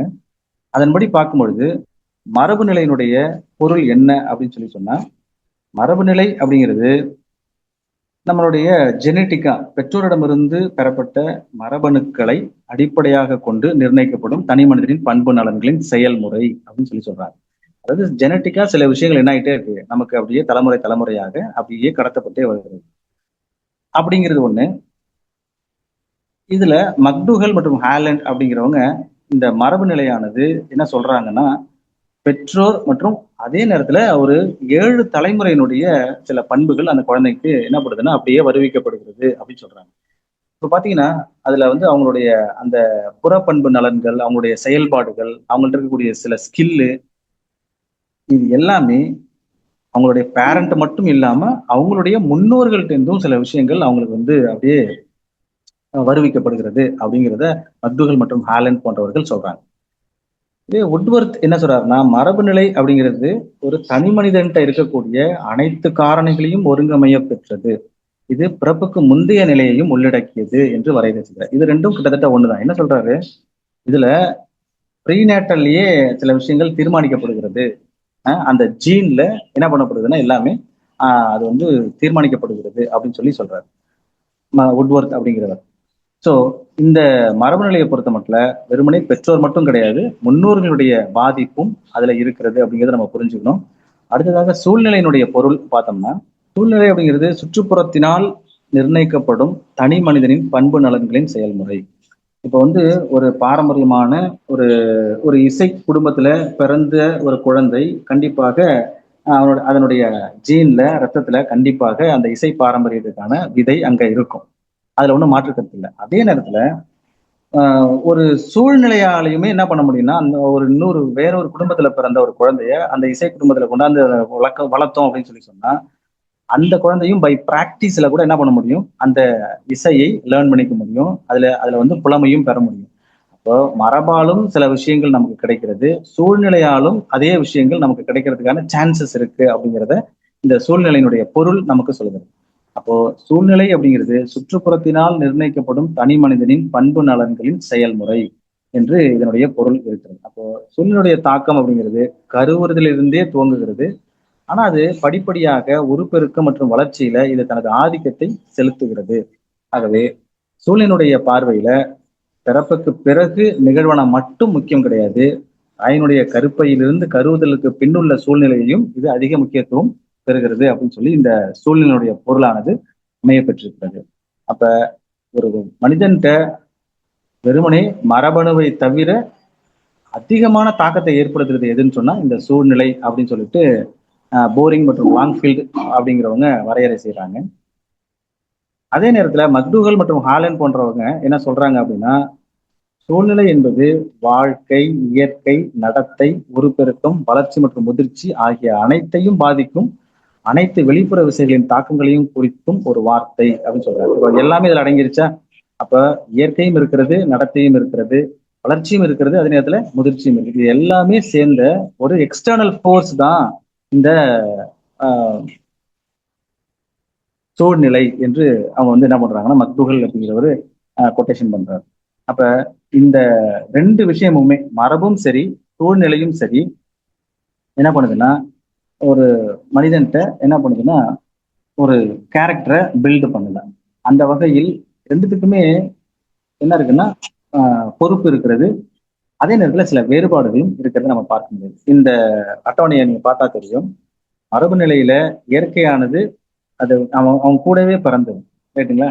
இது வந்து ஜெனட்டிக்கா அது வந்து கட்டமைக்கப்படுகிறது. அதுல பண்புகளும் அதுல வந்து அவனுக்கு இயற்கையாகவே வந்து அவனுக்கு வந்து கைவரப்பட்டிருக்கு. உயிரியல் ரீதியிலான இயல்புடையது அப்படிங்கிறதெல்லாம் மரபு நிலையில் இருக்கக்கூடிய பாயிண்ட்ஸ் இதெல்லாம், ரைட்டுங்களா? அதே நேரத்துல சூழ்நிலை அப்படிங்கிறது பை பிராக்டிஸ். இது வந்து பெறப்பட்டது. அதே இதுல அந்த சரௌண்டிங் அவனுக்கு என்ன பண்ணப்பட்டிருக்குன்னா கட்டமைத்து தந்திருக்கிறது அப்படின்னு சொல்லலாம். உளவியல் பண்புகளின் அடிப்படையில அவனுக்கு அந்த விஷயம் அவனுக்கு கிடைச்சிருக்கு அப்படின்னு சொல்லலாம். அதே நேரத்துல சூழ்நிலை பண்புகளானது பிறப்பதற்கு பின்னரே என்ன பண்ணப்படுகிறது, நிர்ணயிக்கப்படுகிறது. அதே மரபுநிலை பண்புன்னு பார்க்கும்போது கருவுற்ற நாள் முதல் என்ன பண்ணப்படுது, நிர்ணயிக்கப்படுகிறது. இந்த ரெண்டுத்துக்குமான வித்தியாசம் இதுதான். இதுல மரபுநிலையை பொறுத்த மட்டும் ஜெனட்டிக்கா அவனுக்கு கிடைக்கும், சூழ்நிலையில பை பிராக்டிஸ்ல அவனுக்கு கிடைக்கும். ரைட்டுங்களா? இதுல நிறைய ஆய்வுகள் பண்ணியிருக்கிறாங்க. அந்த ஆய்வுகள்லாம் அதுல நீங்க சின்ன கிளாஸ்ல நீங்க படிச்சதுதான். சூழ்நிலை தொடர்பான ஆய்வுகளை நீங்க பாத்தீங்கன்னு சொன்னா மரபுல மட்டும் இல்ல, சூழ்நிலையாலையும் சில விஷயங்களை அந்த மாணவன்கிட்ட அல்லது அந்த மனிதன்கிட்ட உருவாக்க முடியும் அப்படிங்கிறதுக்கு நிறைய உதாரணங்களை ஆய்வுகள் மூலமாக சொல்ல முடியும். அதுல பாத்தீங்கன்னா நீங்க இந்த ஜங்கிள் புக்கு படம் பார்த்துருக்கலாம். பொம்மை படம் கூட நிறைய இருக்கும். அதுல பாத்தீங்கன்னா ஒரு நகர்ப்புறத்துல பிறந்த குழந்தைய ஓநாய்கள் என்ன பண்ணிடும், தூக்கி கொண்டு போய் காட்டுல வளர்க்குற மாதிரியான அது ஒரு கதை இருக்கும் பாத்தீங்களா. அவன் வந்து அந்த ஓநாய் மனிதனாகவே மாறி போவான். இதெல்லாம் வந்து சூழ்நிலை அந்த மனிதனை எப்படி மாற்றுகிறது. அவன் வந்து பிறப்பால் ஒரு மனிதனாக இருந்தாலும் சூழ்நிலை என்ன பண்ணிருக்குன்னா காட்டில் வாழக்கூடிய மற்ற மிருகங்களாக வாழக்கூடிய ஒரு நிலைக்கு அவன் மாறுறான் அப்படிங்கிறத நம்ம பார்க்கணும். எது அதிக ரோல் பண்ணும் அப்படின்னா மரபை விட சூழ்நிலை தான் அதிக ரோல் பண்ணும் அப்படிங்கிறத நம்ம பார்க்கணும். ரைட். நம்ம அடுத்த டாபிக் பார்த்தோம்னா வளர்ச்சிசார் செயல்கள், அதாவது டெவலப்மெண்டல் டாஸ்க்ன்னு சொல்லுவாங்க. இந்த டெவலப்மெண்டல் டாஸ்க்ல குழந்தையிலிருந்து வளர வளர அவனுடைய குமர பருவத்தினர் மீது அதனுடைய தாக்கங்கள் எப்படி இருக்குது, டெவலப்மெண்டல் டாஸ்க் அப்படிங்கிறது தான் இந்த தலைப்பு நமக்கு சொல்லியிருக்கு. நான் ஏற்கனவே சொன்னது போல ஒவ்வொரு சமுதாயமும் என்ன பண்ணும்னா தன்னுடைய உறுப்பினர்கள்ட்ட அந்தந்த வயசுக்கு ஏற்ற அந்த திறன்கள்ல அந்த முதிர்ச்சி இருக்குதா, தேர்ச்சி இருக்குதா அப்படிங்கிறத எப்போதுமே அது வந்து எதிர்பார்க்கிறது. அந்த குறிப்பிட்ட நடத்தை முறைகள்ல அவங்க வந்து மேம்பாடு அடைஞ்சிருக்காங்களா அப்படிங்கிறத எதிர்பார்க்கிறது. அப்ப இந்த திறன்கள்ல சமுதாயத்துல ஒவ்வொரு மனிதனும் தான் பிறந்த சமூகத்திற்கு என்ன பண்ண வேண்டியிருக்கு, பொறுப்புள்ளவனாக கடமைப்பட்டவனாக இருக்க வேண்டியிருக்கு. ஒரு இசைவான ஒரு இணக்கமான வாழ்வை வாழ வேண்டியிருக்கு. இதுல யார் முரண்படுறாங்களோ அவங்கதான் என்ன ஆயிடுறாங்கன்னா பொருத்தப்பாடற்ற அல்லது நெறிபிறழ் நடத்தை உடையவர்களாக மாறி போறாங்க. இப்ப இதைத்தான் நம்ம என்னன்னு சொல்றோம்னா வளர்ச்சிசார் செயல்கள் அப்படின்னு சொல்றோம். ரைட்டுங்களா? அப்ப இந்த வளர்ச்சிசார் செயல்கள் அப்படிங்கிறது ஹாவிகர்ஸ்ட் அப்படிங்கிறவரு என்ன சொல்றாரு அப்படின்னா 3 சக்திகள் ஒன்றாக செயல்பட்டு வளர்ச்சிசார் செயல்களில் முழு அறிவை தருகிறது அப்படின்னு சொல்லி சொல்றாரு. என்னென்ன அப்படின்னு சொன்னா உடல் தொடர்பான அந்த முதிர்ச்சி. உடல் தொடர்பான முதிர்ச்சி அப்படிங்கும்போது குழந்தை பிறந்ததுல என்ன ஆகுதுன்னா உருவ அளவுல எடை அளவுல என்ன ஆகிட்டே இருக்கு, அது அப்படியே வளர்ந்து வளர்ந்து ஒரு மெச்சூரிட்டி, அது மனிதனாக குழந்தையிலிருந்து மனிதனாக மாறுவதுதான் உடல் தொடர்பான முதிர்ச்சி. 2வது சமூகத்தின் பண்பாட்டு செல்வாக்கு. சொசைட்டில அவன் வந்து ஒரு இன்ஃபுளுன்ஷியல் பர்சனா மாறணும் அப்படின்னா படிக்கணும், நல்ல பதவியில இருக்கணும், பொருளாதாரத்துல மேம்பட்டு இருக்கணும், பண்பாளனாக இருக்கணும். இது எல்லாம் சமூகத்துல அவன் இருக்கக்கூடிய அந்த பண்பாட்டு செல்வாக்கு. இது 2வது நிலை. 3வது பாத்தீங்கன்னா தனிப்பட்டோரின் மதிப்பு மற்றும் இலக்குகள். இதுல வந்து பாத்தீங்கன்னா ஒவ்வொருத்தவங்களும் ஒவ்வொரு விதமான ஒரு பர்செப்ஷன் வச்சிருப்பாங்க. அவங்களுக்கு ஒரு அவாவு நிலை இருக்கும். நான் என்னவா மாறணும், இந்த நிலைக்கு போகணும், அல்லது இந்த பதவியை அடையணும், அல்லது இந்த மாதிரியான ஒரு பொறுப்புல இருக்கணும் அப்படிங்கிற மாதிரியான. அப்ப இந்த 3 விஷயங்கள் தான் ஹாவிகர்ஸ் சொல்ற அந்த விஷயம். 3 சக்திகள் அவனுடைய செயல்பாட்டுல ஒரு டெவலப்மெண்டல் டாஸ்கை கொடுக்கறது எதுன்னு சொன்னா அவனுடைய உடல் தொடர்பான முதிர்ச்சி, 2வது சமூகத்தின் பண்பாட்டு செல்வாக்கு, 3வது வந்து அவனுடைய தனிப்பட்டவனுடைய மதிப்பு மற்றும் இலக்கு. சரிங்களா? எப்போதுமே பாத்தீங்கன்னா இந்த உடல் தொடர்பான முதிர்ச்சியை பொறுத்த மட்டும் எப்படி சொல்றதுன்னா அந்த குழந்தை அந்த வயதிற்கேற்ற அந்த உயரம் அது இருந்துச்சு அப்படின்னு சொன்னா அதுக்கு ஒரு என்ன இருக்கும்னா ஒரு ஒரு ஆளுமை இருக்கும், ஒரு பாசிட்டிவான ஒரு எண்ணம் இருக்கும். அதே அந்த குழந்தைகிட்ட அந்த வயதுக்கேற்ற வளர்ச்சி இல்லை, இன்னமுமே ஒரு குள்ளமாக இருக்கக்கூடிய இருந்துச்சுன்னா அதுக்கு எப்படின்னா ஆளுமையில ஒரு சின்ன ஒரு குறைபாடு இருக்கிறத நம்ம பார்க்க முடியும். இதுதான் உடல் தொடர்பான அந்த முதிர்ச்சியில அவனுக்கு இருக்கக்கூடிய பாசிட்டிவான ஒரு விஷயம். 2வது வந்து பாத்தீங்கன்னா சமூகத்துல பண்பாட்டு செல்வாக்கு அப்படின்னு சொல்றது. 3வதா இருக்கிறது தனிப்பட்டவனுடைய மதிப்புகள், தன்னை பத்தின ஒரு சுய சிந்தனை, தனக்குன்னு ஒரு கோல் செட் பண்ணிக்கிறது. இது எல்லாமே அவனுடைய வளர்ச்சிசார் செயல்கள்ல முக்கியமான ஒரு அறிவை அவனுக்கு வழங்குகிறது அப்படின்னு நம்ம பார்த்தோம்.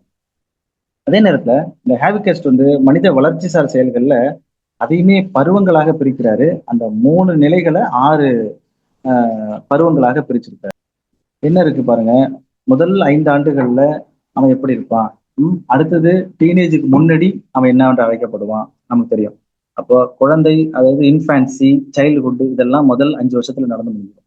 அடுத்ததாக 6ல இருந்து 12 வயசு வரைக்கும் பார்க்கும்போது பெண் குழந்தை பருவம் தான், அதாவது குமர பருவதற்கு முந்தைய நிலை. அடுத்ததாக டீனேஜ்னு சொல்லக்கூடிய இந்த 13ல இருந்து 18 வயசு இருக்கக்கூடிய அந்த குமர பருவம். அப்புறம் 19ல இருந்து 29 ஆண்டுகள் வரைக்கும் இருக்கக்கூடிய இந்த நடுவயது பருவம். இதெல்லாம் நம்ம ஏற்கனவே பார்த்தது. முதிர் பருவம் அப்படிங்கிறது 30 to 60, முதுமை பருவங்கிறது 61 வயசுக்கு மேல. இது இது எல்லாம் அந்தந்த ஆண்டுகளை குறிக்கிறது. அதே நேரத்துல அந்தந்த வயதிற்கு ஏற்ற அந்த மெச்சூரிட்டி, அந்த வயதிற்கு ஏற்ற வளர்ச்சிசார் செயல்கள் இருக்கிறதா அப்படிங்கிறது தான் அதுல இருக்கக்கூடிய முக்கியமான விஷயம். சில நேரங்கள்ல சொல்லுவாங்க, சில குழந்தை வந்து ஒரு 4 வயசு 5 வயசு தான் இருக்கும். ஆனா சில சுச்சுவேஷன்ஸ்ல அது பிஹேவ் பண்றது, அது பேசுறதெல்லாம் பார்க்கும்பொழுது, இந்த வயசுலயே இந்த பேச்சு பேசுறானே, முளைச்சு 3 இலை விடல, அதுக்குள்ள என்ன பேச்சு பேசுறான் அப்படிங்கிற மாதிரியான சில ஒரு சொல்லாடல்களை நம்ம கேள்விப்பட்டிருப்போம். சில பேர் வந்து ரொம்பவும் பெரிய பிள்ளையா இருப்பான், ஒரு 20 வயசு இருக்கும், ஆனா சில பேசிக்கான சில விஷயங்கள் கூட அவனுக்கு தெரிஞ்சிருக்காது. அத ரொம்ப லோக்கலா சொல்லுவாங்க, 7 வயசாவது இன்னும் ஒண்ணுமே தெரியல அப்படின்னு சொல்லி சொல்லுவாங்க. அப்ப அந்த வளர்ச்சிசார் செயல்கள் தான் அவனுக்கு மிகப்பெரிய சவால்களாக அமைகிறது. அப்ப அந்தந்த வயதிற்கேற்ற அந்த முதிர்ச்சி அப்படிங்கிறது அவன்கிட்ட இருந்துச்சுன்னு சொன்னா அந்த சமூகம் அவனை ஏற்றுக்கொள்ளும். இந்த வளர்ச்சிசார் செயல்கள்ல என்ன ஒரு பிளஸ் இருக்கு, என்ன மைனஸ் இருக்கு அப்படின்னு பார்த்தோம்னா, பிளஸை பொறுத்த மட்டும் இந்த வயதிற்கேற்ற முதிர்ச்சி இருக்கும் பொழுது அவன் பாராட்டப்படுகிறான், அங்கீகரிக்கப்படுகிறான். அதன் மூலமாக அவனுக்கு ஒரு பெருமை வருது. அதே நேரத்துல என்ன தீமை அப்படின்னு பார்த்தோம்னா, ஆஹ் அவன் வந்து அந்த வளர்ச்சி சார்ல சில மன வளர்ச்சி குறைபாடுகள் சில நேரங்கள்ல அவனுக்கு இருக்கும். அதன் மூலமா என்ன ஆகுதுன்னா, இந்த சொசைட்டில நம்ம வாழ்றதுக்கே தகுதி இல்லையோ, நம்ம வந்து பயன்பாடற்றவனாக இருக்கிறோமோ, வீட்டுக்கு பாரமாக இருக்கிறோமோ, இத மாதிரியான ஒரு எண்ணம் ஏற்பட்டு அவன் வந்து ஏதாச்சும் ஒரு நெகட்டிவான ஒரு முடிவை எடுக்கிறதுக்கு கூட சான்சஸா போயிடும்.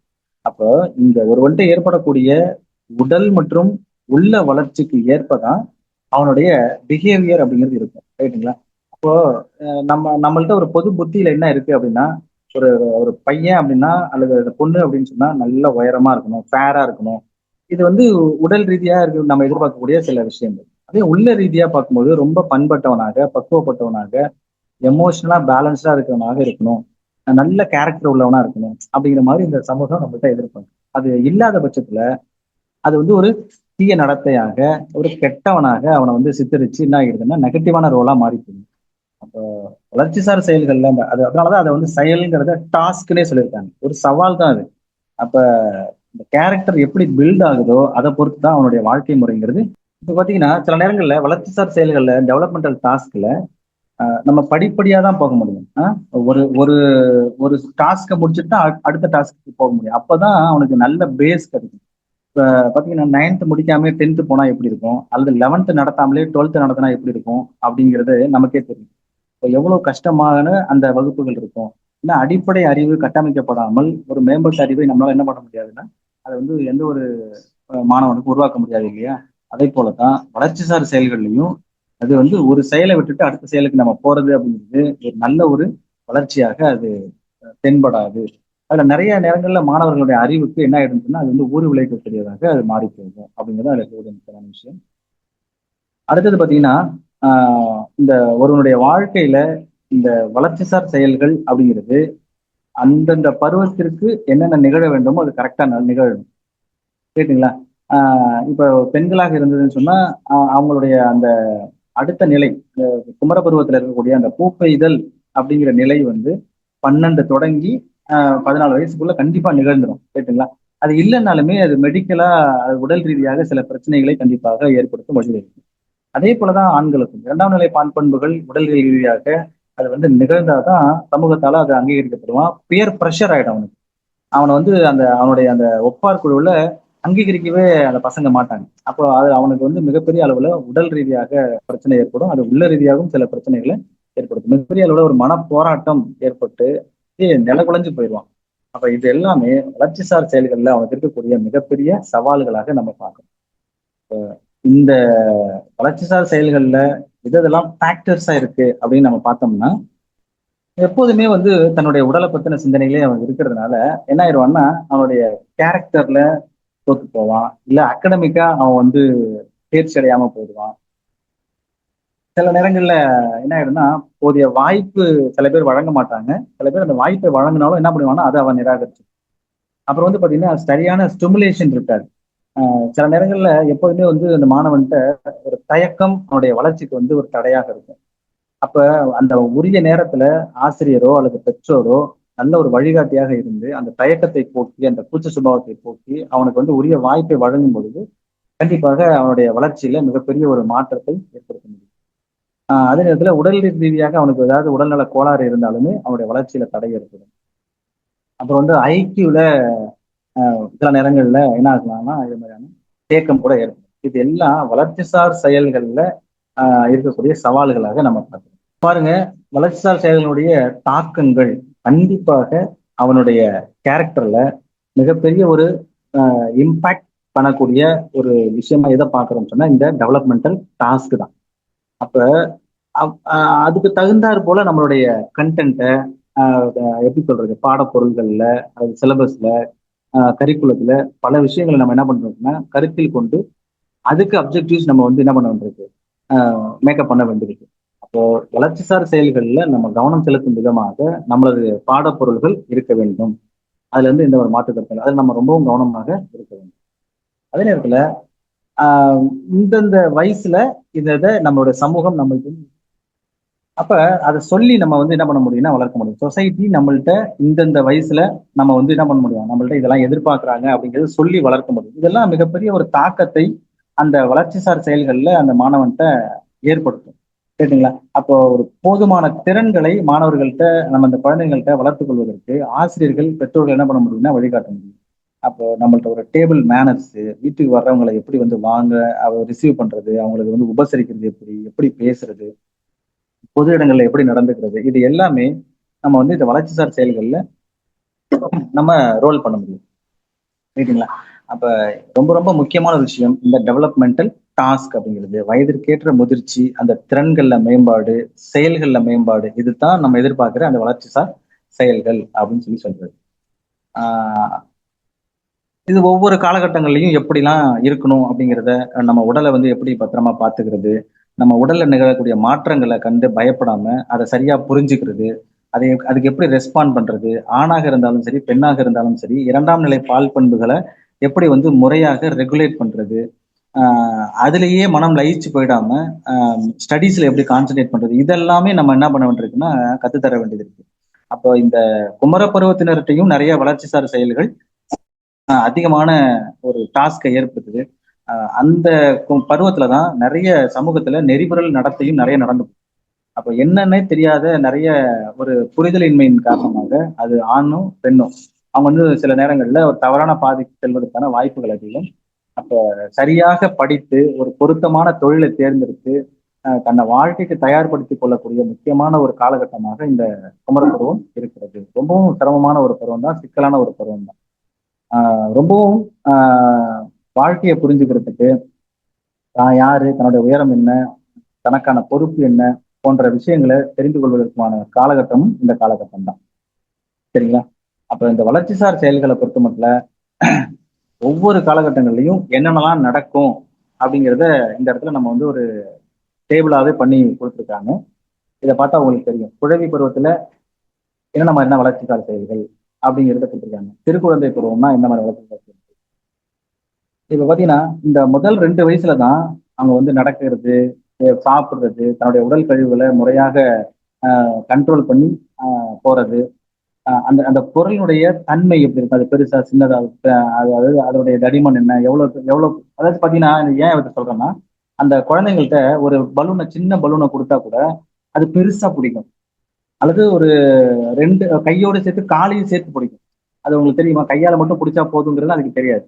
அப்ப இந்த இந்த பொருளுடைய தன்மையை வந்து அது உணர்ந்துக்கிறதுக்குலாம் ஒரு மினிமம் ஒரு 2 வயசாக ஆகும். அடுத்தது பாத்தீங்கன்னா இந்த திருக்குழந்தை பருவத்துல எப்படி பேசணும், எப்படி வந்து ஒரு கான்செப்ட் ஃபார்மேஷன்ல எப்படி லேர்ன் பண்ணிக்கிறது, அப்புறம் அது தன்னுடைய பேரண்ட் கிட்ட, கூட பிறந்தவங்ககிட்ட எப்படி எமோஷனலா இன்பேலன்ஸா இருக்கிறது, எப்படி வந்து கம்யூனிகேட் பண்றது, இது எல்லாமே இந்த வயசுல நடக்கக்கூடிய சில வளர்ச்சிசார் செயல்கள். இது எல்லாமே நமக்கு தெரிஞ்ச விஷயங்கள் தான். ஒவ்வொரு காலகட்டங்கள்லையும் அவங்க வந்து குமர பருவத்துல எப்படி நடந்துப்பாங்க அப்படின்ற விஷயங்கள். அதே நேரத்துல இந்த நடுப்பருவம், நடுவயது பருவம் அப்படிங்கிறத இருக்கு பார்த்தீங்களா? இதுலதான் நம்ம வந்து சில விஷயத்த லேர்ன் பண்ண வந்திருக்கு. இதுல குடும்பம் மற்றும் சமுதாய பொறுப்புகளை நம்ம என்ன பண்ணிக்கணும், ஏத்துக்கணும். இல்ல நிறைய பேர் மிஸ் ஆகுறது இதுலதான். இன்னைக்கு வந்து நிறைய இடங்கள்ல திருமண வாழ்க்கை பொருத்தமன்றி போறதுக்கும், டிவோர்ஸ் அப்படிங்கிற ஒரு விஷயத்துக்குள்ள போறதுக்கும் காரணம் என்னன்னா, இந்த குடும்பம் மற்றும் சமுதாய பொறுப்புகளை ஏத்துக்காத ஒரு ஒரு பாங்கு தான். அப்ப வாழ்க்கையில பொருளாதாரம் அப்படிங்கிறது ஒரு எப்படி இருக்குன்னா ஏற்ற இறக்கத்தோட தான் இருக்கும். அதை எப்படி சமாளிக்கிறது, ஆஹ் எப்படி நம்ம சமூகத்துல தன்னை நிலைநிறுத்திக் கொள்றது அப்படிங்கிறது எல்லாமே இந்த வயசுல ரொம்ப ரொம்ப முக்கியம். அப்புறம் கடைசியா இருக்கக்கூடிய இந்த முதுமை பருவத்துல பாத்தீங்கன்னா, தன்னுடைய முதுமையை ஏற்றுக்கொண்டுதான் ஆக வேண்டும். யாராக இருந்தாலும் வயசாகும், முடியாமல் போகும், செயலற்று போகும். அப்போ இந்த இந்த விஷயத்த நம்ம வந்து இந்த இந்த குறைய ஒரு பதட்டம் இல்லாம என்ன பண்ணிக்கணும், ஏத்துக்கணும். சில நேரங்கள்ல நம்மளுடைய லைஃப் பார்ட்னர் இல்லாம போவாங்க. அதெல்லாம் நம்ம என்ன பண்ணணும், தாங்கிக்கணும். அப்ப இத மாதிரியான செயல்கள் எல்லாம் தான் வளர்ச்சிசார் செயல்களாக நம்ம பார்க்கணும். அப்ப குழந்தையிலிருந்து ஒரு மனிதனுடைய முதுமை காலம் வரைக்கும் ஒவ்வொரு காலகட்டங்கள்லயும் நிறைய அவங்களுடைய முதிர்ச்சிக்கான டாஸ்க் வந்து நிறைய இருக்கு. டாஸ்கை பதட்டம் இல்லாம அவங்க லேர்ன் பண்ணிக்கிட்டே வரும் பொழுது அந்த வயதிற்கேற்ற முதிர்ச்சியை, செயல்பாடுகளை சொசைட்டி என்ன எதிர்பார்க்குதோ அதை மாதிரி இணக்கமாக என்ன பண்ண முடியும், நம்மளால நடந்து கொள்ள முடியும். கேட்டீங்களா? இந்த தலைப்புல உருப்பெருக்கம் மற்றும் வளர்ச்சி பற்றின அறிவு அப்படின்னு சொல்லியிருக்கிறாங்க. இதுல நிறைய கொள்கைகள் இதுல கொடுத்துருக்குறாங்க. இதை நீங்க பார்த்தா தெரியும். என்ன மாதிரியான வளர்ச்சி கோட்பாடுகள் இருக்கு அப்படின்னு நம்ம சொன்னோம்னா, பியாஜே அவர்களுடைய அறிவு வளர்ச்சி கோட்பாடு ரொம்ப முக்கியமான ஒரு கோட்பாடு. இந்த பியாஜே அவர்கள் குழந்தையினுடைய சிந்தனை திறன் தொடங்குவது முதல் அவனது அறிவு முதிர் வயதில் வளர்ச்சி அடைவது தொடர் கருத்துக்களை பற்றிய ஒரு ஒரு கருத்தை நம்மளுடைய குழந்தை உளவியலாளரான இந்த பியாஜே அவர்கள் என்ன சொல்றாங்க அப்படின்னு சொன்னா, பிறந்தது முதல் அவனுடைய முதிர் வயது வரைக்கும் என்னென்ன மாதிரியான நிலைகள்ல அவனுடைய வளர்ச்சி கோட்பாடுகள் இருக்கிறது அப்படிங்கிறத ரொம்பவும் தெளிவாக கொடுத்திருக்கிறாரு. பாத்தீங்கன்னா இதுல ஃபர்ஸ்ட் ஒன் தன்வயப்படுத்துதல் அப்படின்னு சொல்றாரு. இந்த தன்வயப்படுத்துதல் என்பதற்கு ஏற்கனவே விரிவுபடுத்தப்பட்ட அறிதிறன் கட்டமைப்புகளோடு புதிய தகவல்களை பொருத்துதல் என்பது பொருள். அதாவது என்ன சொல்றாரு, ஃபர்ஸ்ட் வரிய பாருங்க. தன்வயப்படுத்துதல் அப்படிங்கிறது ஏற்கனவே விரிவுபடுத்தப்பட்ட அறிவுத்திறன். அவனுக்கு வந்து ஏற்கனவே அதை பத்தின ஒரு நாலேஜ் என்ன பண்ணிருக்கிறான்னு சொன்னா எக்ஸ்டெண்ட் பண்ணிருக்கிறான். ஒரு ஸ்ட்ரக்சரா இருக்கு, அந்த நாலேஜ் வந்து ஸ்ட்ரக்சரா இருக்கு. அதுல வந்து ஆல்ரெடி இருக்கக்கூடிய அந்த ப்ரியர் நாலேஜோட இந்த புதுசா வரக்கூடிய தகவல்களை என்ன பண்றது, பொருத்தி பார்க்கிறது, தன்வயப்படுத்தி பார்க்கிறது அப்படிங்கிறது ஒரு அந்த அறிதிறன்ல இருக்கக்கூடிய முக்கியமான செயல்முறை அப்படின்னு சொல்றாரு. ரைட்டுங்களா? எந்த குழந்தைக்குமே எதுவுமே இப்ப வந்து நம்ம ஸ்கூல்ல கொண்டு போய் சேர்க்கிறோம் தான். ஆனா எல்கேஜில சேர்த்தாலும் அவனுக்கு ஒரு ப்ரியர் நாலேஜ் இருக்கு, ஃபர்ஸ்ட் ஸ்டாண்டர்ட் சேர்த்தாலும் அவனுக்கு வந்து ப்ரியர் நாலேஜ்ங்கிறது இருக்குது. அந்த ப்ரியர் நாலேஜோட புதுசா கிடைக்கிற நாலேஜை என்ன பண்ணிக்கிறது, அப்படியே அக்வயர் பண்ணிக்கிட்டே வர்றது. அப்போ தன்வயப்படுத்துதல் அப்படிங்கிற முக்கியமான அறிதிறன் ஒண்ணு. ரெண்டாவது பொருத்துதல்னு சொல்றாரு. இந்த பொருத்துதல் அப்படிங்கிறதுக்கு துலங்களுக்கு காரணமான ஒரு புதிய தகவலை ஏற்கனவே இருக்கும் அறிதிறன் கட்டமைப்பை மாற்றி அமைப்பதற்கு பயன்படுத்துதல். ரைட்டுங்களா? இப்ப நான் என்ன சொன்னேன், ஃபர்ஸ்ட் ஒண்ணு ஏற்கனவே இருக்கக்கூடிய ப்ரியர் நாலேஜோட புதுசா வந்த தகவலை என்ன பண்றதுன்னா பொருத்துறது. அது ஃபர்ஸ்ட் ஒன். அந்த வந்த தகவல் என்ன ஆகுது, ஏற்கனவே இருக்கக்கூடிய அறிதிறன் கட்டமைப்பை மாற்றி அமைப்பதற்கு என்ன பண்றது, பயன்படுத்துதல். இல்ல இது வந்து நம்ம இது வரைக்கும் நினைச்சிட்டு இருந்தது ஒண்ணு, நம்ம கத்துக்கிட்டது ஒண்ணு, ஆனா இது வந்து புதுசா இருக்குது, இது வந்து ஒரு திருத்தப்பட வேண்டியிருக்குது அல்லது மாடிஃபை பண்ண வேண்டியிருக்குது அப்படின்னு சொன்னா, அதை மாற்றி அமைக்கிறதுக்கும் என்ன தெரியணும் நமக்கு, அது தெரியணும். அதுக்கு பேர் இந்த ரெண்டாவது அறிதிறன்ல இருக்கக்கூடிய முக்கியமான செயல்முறையாக சொல்றாரு. சரிங்களா? ஃபர்ஸ்ட் ப்ரியர் நாலேஜ், புதுசா ஒரு நாலேஜ் வருது, அதை என்ன பண்றோம், இதுல நம்ம தன்வயப்படுத்தி பொருத்திக்கிறோம். அப்படி பொருத்தப்பட்டது அதுக்கு வந்து பொருத்தப்பாடு அற்றதாக இருந்துச்சுன்னு சொன்னா அதை மாடிஃபை பண்றதுக்கும் நமக்கு தெரியணும் அப்படின்னு சொல்லி ரெண்டாவதா சொல்றாரு. மூணாவதா சமநிலைப்படுத்துதல் என்பதற்கு தன்வயப்படுத்துதலுக்கும் இணங்குதலில் பொருத்தலுக்கும் சமநிலைத்தன்மை இருக்கும் பொழுது இடம்பெறும் உச்சக்கட்ட அளவின் அறிவுசார் இயக்கம். இதெல்லாம் என்ன பண்றது, அப்போ பேலன்ஸ் பண்ணிக்கிறது, யூக்லிபிரியம் மாதிரி இருக்கிறது. அப்போ தீசிஸ் ஒரு ஆன்டி தீசிஸ் சிந்திசின்னு சொல்றோம்ல, அப்போ நம்ம கிட்ட இருக்கக்கூடிய ப்ரியர் நாலேஜ், புதுசா வரக்கூடிய ஒரு நாலேஜ், அதை நம்ம மாடிஃபை பண்றோம். மாடிஃபை பண்ணி ஒரு பொது கருத்தை என்ன பண்ணிக்கிறோம், நம்ம ஏற்படுத்தி ஒரு சமநிலைப்படுத்திக் கொள்கிறோம். அப்ப இந்த அதை கன்வின்ஸ் ஆகுறோம்ல, அந்த கன்வின்ஸ் ஆகிற ஒரு விஷயம், அது எல்லாருக்கும் ஏற்றுக்கொள்ளக்கூடிய ஒரு கன்வின்ஸ் ஆகிற ஒரு இடம் இருக்குல்ல, அதைத்தான் அந்த மூணாவது விஷயமா சொல்றாரு, சமநிலைப்படுத்துதல்னு சொல்லி. அப்போ அறிவுசார் நிலைகள்ல அந்த அறிதிறன்ல 3 செயல்முறைகளை பியாஜே அவர்கள் சொல்றாங்க. தன்வயப்படுத்துதல், பொருத்துதல், சமநிலைப்படுத்துதல் அப்படின்னு சொல்லி சொல்றாங்க. இந்த 3 செயல்முறைகளும் ஒருங்கிணைந்து என்ன பண்ணுதுன்னு சொன்னா அந்த இணக்கம் அல்லது இணங்குதல் அப்படிங்கிறத ஏற்படுத்துகிறது. அப்போ எந்த ஒரு தன்னை வந்து தகவமைத்துக் கொள்ளக்கூடிய ஒரு பாங்கு. இப்ப பாத்தீங்கன்னா, இந்த பியாஜே அவர்கள் தன்னுடைய அறிவு வளர்ச்சி படிநிலைகள்ல கிட்டத்தட்ட ஒரு புலனியக்க நிலையை பொறுத்த மட்டும் என்ன மாதிரியான நான் சொன்ன அந்த பிம்பங்களாக இருக்கட்டும், அல்லது லாங்குவேஜா இருக்கட்டும், அல்லது குறியீடுகளாக இருக்கட்டும், இது எல்லாத்தையும் சரியா என்ன பண்ணிக்கணும், அதை ஃபீல் பண்ணி புரிந்து கொள்ளணும். இது முதல் 2 வயசுக்குள்ள அது வந்து சரியா என்ன ஆயிடுது, நடந்துருது. அப்ப இந்த புலனுணர்ச்சிகள் அப்படிங்கிறது செயல்கள் வழியாக என்ன பண்ணுது, இந்த உலகத்தை அது வந்து கத்துக்குது. ரைட்டுங்களா? அவங்கள சுத்தி என்ன நடக்குது, அது அது நம்ம வந்து நடக்கிறது அப்படிங்கிறது அதனுடைய அந்த புலனுணர்ச்சிகளுக்கும் செயல்களுக்கும் அது வந்து பொருத்தப்பாடுடையதாக இருக்கிறதா, இது எல்லாத்தையும் என்ன பண்ணுதுன்னு சொன்னா அந்த குழந்தை அப்படியே லேர்ன் பண்ணிக்கிட்டே வருது, கொஞ்சம் கொஞ்சமா லேர்ன் பண்ணிக்கிட்டே வருது. அப்ப புறத்தூண்டுதல் கொண்டுதான் என்ன பண்ணுது எதையுமே அதை ஒருங்கிணைக்க முடியும் அப்படிங்கிறது அதை கத்துக்குது. முதல் ஒரு ஒரு ஒரு 4 மாதங்கள்ல இருந்தே இந்த புறத்தூண்டுதல் அப்படிங்கிறது என்ன ஆயிடுச்சுன்னு சொன்னா அப்படியே அது வந்து கோஆர்டினேட் ஆகிட்டே இருக்கிறது நம்ம பார்க்க முடியும்.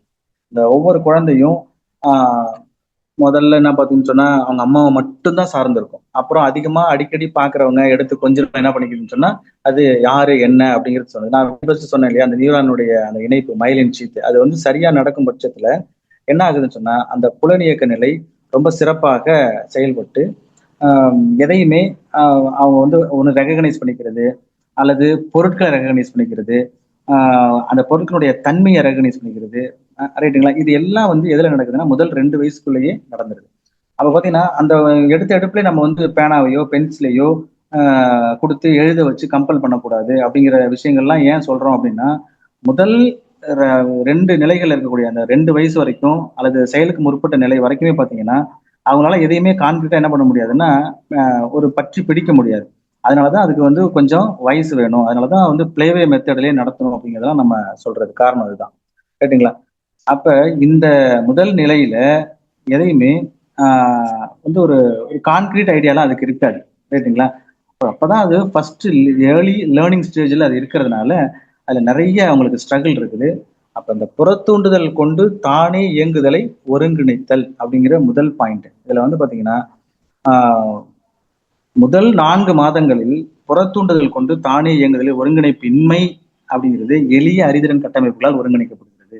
இப்ப பாத்தீங்கன்னா இந்த புறத்தூண்டுதல் அப்படிங்கிறது வெளியிலேருந்து நீங்க ஒரு கிளுகிழப்பை அப்படி ஆட்டி காட்டுறீங்க அப்படின்னு சொன்னா அந்த கிளுகிழப்பினுடைய அளவு இவ்வளவுதான் இருக்கும். ஆனா பாத்தீங்கன்னா அதை ஒரு நம்ம நம்ம நம்ம வாங்கணும்னு சொன்னா என்ன பண்ணுவோம், ஒரு கையை நீட்டி ஒரு 2 விரல்ல அப்படி வாங்கிடுவோம். ஆனா அந்த குழந்தை அப்படி செய்யுமா? செய்யவே செய்யாது. 2 கையாலையும் என்ன பண்ணும், அப்படியே லாவி அப்படியே பிடிக்கும். காலாலையும் கையாலையும் லாவும் அப்படியே.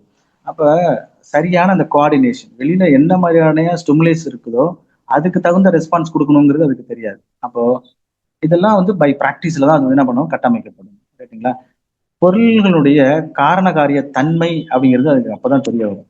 இப்போ குழந்தைகள் படிப்படியா இந்த புற உலகிற்கும் அவர்களுடைய செயல்பாடுகளுக்கும் இடையேயான தொடர்பை என்ன பண்றாங்க, அப்படி கொஞ்சம் கொஞ்சமா லேர்ன் பண்றாங்க. அவர்கள் அந்த பொருள்களையும் அவை உண்டாக்கும் விளைவுகளையும் எப்படி வந்து அவங்க கையாளுதல், எப்படி ஹேண்டில் பண்ணும் அப்படிங்கிறது அப்பதான் அவங்க வந்து என்ன பண்றாங்க, ஃபர்ஸ்ட் லேர்ன் பண்றாங்க. ரைட்டுங்களா? அப்போ வந்து எந்த பொருளை எப்படி வந்து ஹேண்டில் பண்ணணும், எது சுடும் எது குளிரும், இது மாதிரியான விஷயங்கள்லாம் அவங்களுக்கு அப்பதான் அந்த அந்த ரீசனிங் அப்படிங்கிறது அவங்களுக்கு அப்பதான் கைவரப்படும். அந்த 2 வயசுக்கு மேலதான் அது தெரிய ஆரம்பிக்கும். ரைட்டுங்களா? பொருள்களுடைய நிலைத்தன்மை அப்படிங்கிறது அப்பதான் அவங்களுக்கு புரியும், அந்த வயசுலதான் புரியும். புதிதாக பிறந்த குழந்தைங்களுக்கு வந்து பொருள்கள் நிலையானவை அப்படிங்கிறத அவங்க வந்து என்ன அவங்களுக்கு வந்து தெரியறது இல்லை. ரைட்டுங்களா? இது வந்து பாத்தீங்கன்னா என்ன சொல்றது, கையில ஒரு பொருளை வச்சிருந்துட்டு என்ன போயிடுச்சு, காக்கா தூக்கி போயிடுச்சு அப்படின்னு சொல்லுவாங்க. அப்ப என்ன பண்ணும், அது வந்து பார்க்கணும் வழியா அதை மறைச்சு வச்சிருக்கிறாங்க அப்படிங்கிறதெல்லாம் அதுக்கு தெரியாது. அதெல்லாம் நமக்கு பார்த்தாலே தெரியும். அதெல்லாம் ஒரு சடன் ஏஜுக்கு மேலதான் என்ன பண்ணிக்கும், அது வந்து கற்றுக்கொள்ளும். அப்போ அவங்களுடைய அந்த வளர்ச்சிசார் செயல்கள்ல முதல் 2 வயசுல வரைக்கும் பார்க்கும்போது எதுலையுமே ஒரு கான்கிரீட் ஐடியா இருக்கிறது அப்படிங்கிறது நம்ம பார்க்கணும். அடுத்தடுத்த நிலைகள்ல தான் அது என்ன ஆகிது, கொஞ்சம் கொஞ்சமா தன்னை நிலைநிறுத்திக் கொள்கிறது. அப்போ 2வது நிலையாக இருக்கக்கூடிய அந்த செயலுக்கு முற்பட்ட நிலையில பியாஜேயினுடைய கருத்துப்படி அந்த செயலுக்கு முற்பட்ட நிலை அப்படிங்கிறது 2ல இருந்து 7 வயசு வரைக்கும் உள்ள நிலையில தான். இந்த நிலையில தான் முதல் முறையாக அந்த லாங்குவேஜ் அப்படிங்கிறது டெவலப் ஆகுது. அதனாலதான் இந்த நிலையை வந்து என்னன்னு சொல்லுவோம்னா மொழி வளர்ச்சி நிலை அப்படின்னு நம்ம சொல்லலாம். இந்த நிலைகள்ல குழந்தைகள் வந்து பொருள், அதனுடைய நிகழ்வுகள், அவர் வந்து சில விஷயத்த வந்து அப்படியே வந்து கற்பனை செஞ்சு ஒரு ஒரு இமேஜின் பண்ணி மனசுல வச்சுக்கிறது, இது எல்லாம் இந்த வயசுக்கு மேலதான் அது வந்து டெவலப் ஆகும். ரைட்டுங்களா? அதே நேரத்துல அவங்க என்ன சிந்திக்கிறாங்களோ அதை வந்து ஒரு சிம்பாலிக்கா ரெப்ரசென்ட் பண்றது, இது எல்லாம் இந்த வயசுக்கு மேலதான் நடக்கும். ரைட்டுங்களா? அதனால ஒரு பொது கருத்துக்களுக்கு முற்பட்ட கட்டம் அல்லது உள்ளுணர்வால் காணுகின்ற கட்டம் அப்படிங்கிற மாதிரி இந்த வயசை வந்து நம்ம சொல்றாங்க. 2ல இருந்து 7 வயசு இருக்கக்கூடிய அந்த காலகட்டம் அப்படிங்கிறது செயலுக்கு உட்பட்ட நிலை அப்படின்னு சொல்லி சொல்றோம். ரைட்டுங்களா? 3வதா இருக்கக்கூடிய அந்த புலனீடான இயக்க நிலை. நேரம் ஆயிடுச்சுனால இந்த டாபிக்கோட முடிச்சுக்கலாம். ரைட்டுமா. அப்ப இன்றைய நிகழ்வுல நம்ம வந்து